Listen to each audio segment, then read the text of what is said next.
착하게 살면 복이 온다는 말, 솔직히 이제는 안 믿으시죠? 오히려 착하게 굴수록 세상이 나를 더 만만하게 보는 것 같아 속상하고 억울할 때가 더 많으셨을 겁니다. 오늘 제가 아주 기분 나쁘지만 꼭 알아야 할 진실 하나를 말씀드리겠습니다. 사람들이 당신을 무시하는 건 당신이 부족해서가 아닙니다. 당신이 무시해도 되는 신호를 상대에게 끊임없이 보내고 있기 때문입니다. 자기가 밥값 다 내고도 은근히 따돌림 당하는 사람이 있는가 하면 별말 안 해도 모두가 어려워하며 예우를 갖추는 사람이 있습니다. 이 둘의 차이는 성격이 아니라 전략의 차이입니다. 오늘 심리학 놀자에서는 15년 동안 수만 명의 인간관계를 분석하며 찾아낸 무시당하는 사람과 존중받는 사람의 결정적 차이 3가지를 짚어드리겠습니다. 이 영상 하나만 제대로 이해하셔도 내일부터 당신을 대하는 사람들의 눈빛이 달라질 겁니다.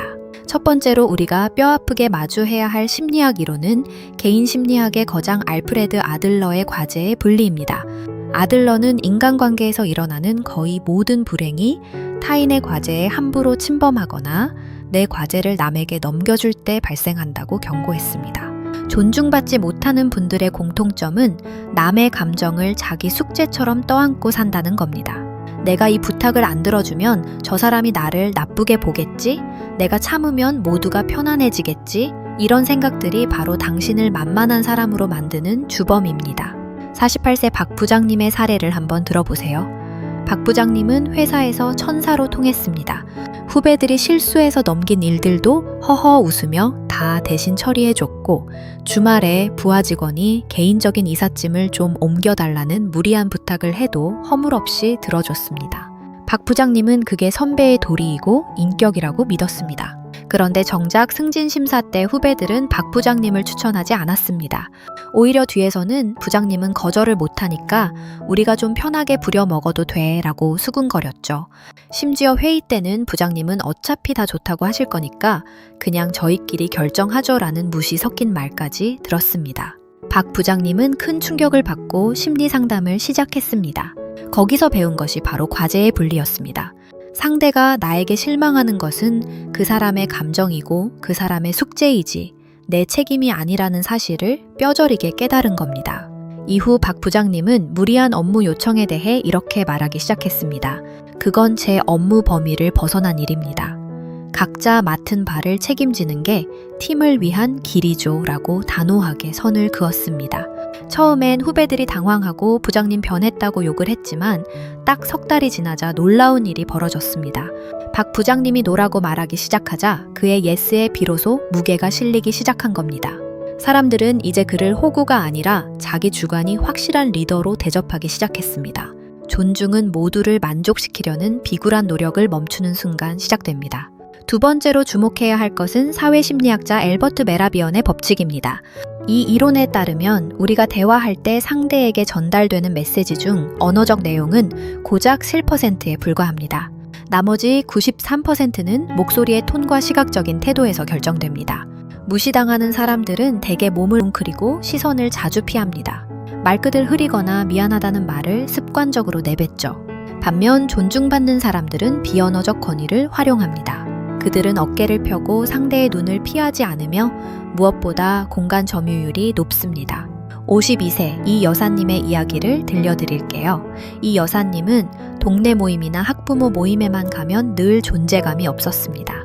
본인은 겸손히 미덕이라 생각해서 말할 때 늘 입을 가리고 상대방의 눈치를 보며 말을 끝맺지 못했습니다. 제 생각에는요. 그냥 제 생각인데 아니에요 라며 스스로 자기 의견을 깎아내렸습니다.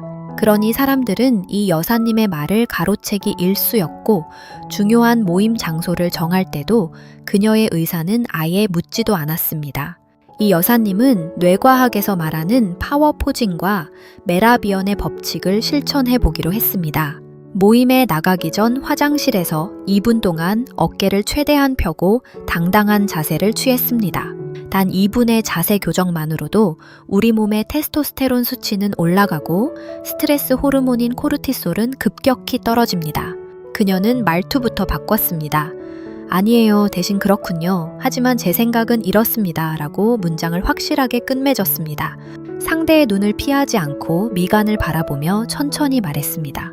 말의 내용 자체는 예전과 다를 게 없었지만 태도와 목소리가 바뀌자 주변의 대우가 180도 달라졌습니다.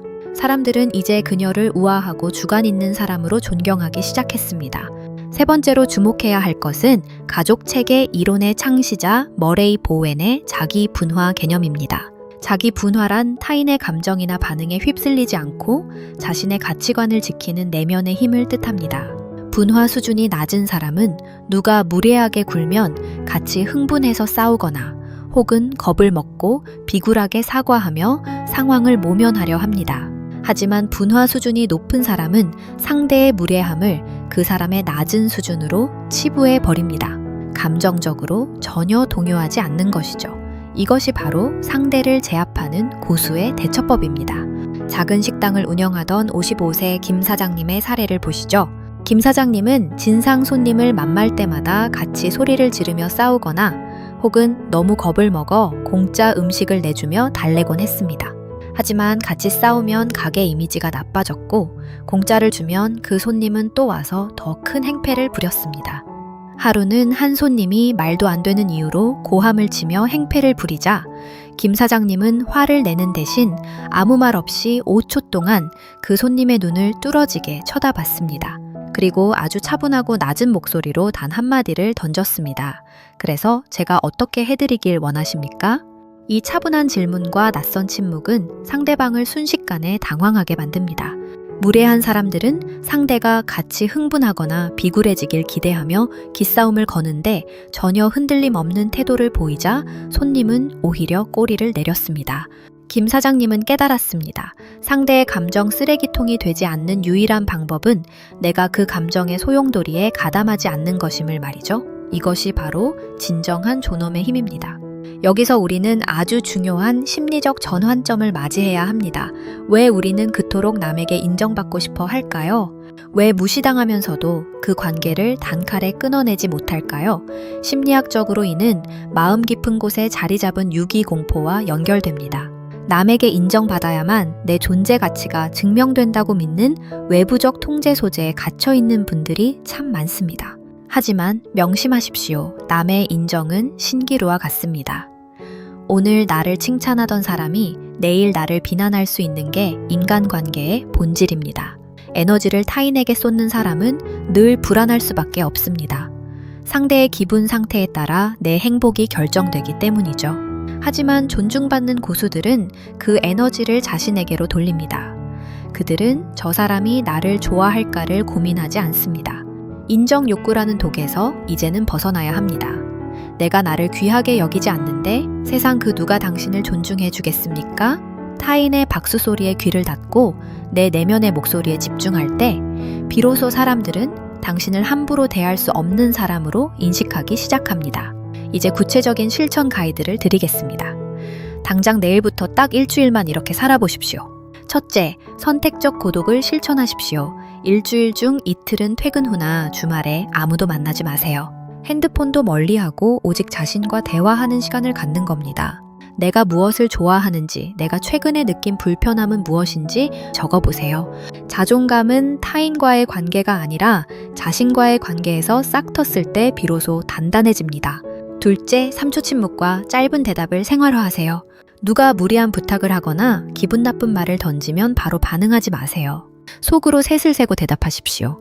그리고 대답은 최대한 짧게 끊으세요. 안 됩니다. 생각해 보겠습니다. 그건 곤란하네요. 셋째, 자기 결정성을 높이십시오. 아주 사소한 것부터 내가 결정하는 습관을 들여야 함. 점심 뭐 먹을까요? 라는 질문에 아무거나요? 라고 답하지 마세요. 오늘은 뜨끈한 국밥이 먹고 싶네요. 라고 명확히 취향을 드러내십시오. 이런 사소한 결정들이 모여 당신의 주체성이라는 단단한 아우라를 만듭니다. 오늘 내용을 정리하겠습니다. 무시당하는 사람과 존중받는 사람의 차이는 결국 경계선의 명확성에 있습니다. 타인의 감정을 내 책임으로 가져오지 마십시오. 몸의 자세와 목소리로 당신만의 공간을 확보하십시오. 무례함에는 침묵과 단호한 질문으로 대응하십시오. 그리고 인정 욕구를 버리고 모든 에너지를 당신 자신에게 집중하십시오. 40대와 50대는 인생에서 가장 무거운 짐을 지고 가는 시기입니다. 그동안 남들을 위해, 가족을 위해 충분히 참고 사셨습니다. 이제는 조금 못된 사람이 되어도 괜찮습니다. 여기서 말하는 못된 사람은 나를 해치려는 무례한 사람들로부터 나를 지켜낼 줄 아는 강한 사람입니다. 당신이 당신 자신을 가장 높은 곳에 두는 순간 세상도 당신의 자리를 마련해 줄 겁니다. 오늘 이 이야기가 무너진 관계를 다시 세우는 작은 혁명이 되길 바랍니다. 오늘 내용이 가슴에 닿았다면 구독과 좋아요 부탁드리고요. 여러분이 관계에서 겪었던 무례한 상황이나 이를 이겨낸 사례가 있다면 댓글로 공유해 주세요. 제가 하나하나 읽고 진심으로 응원하겠습니다. 당신은 그 자체로 충분히 존중받을 가치가 있는 귀한 사람입니다. 지금까지 심리아 놀자였습니다. 감사합니다.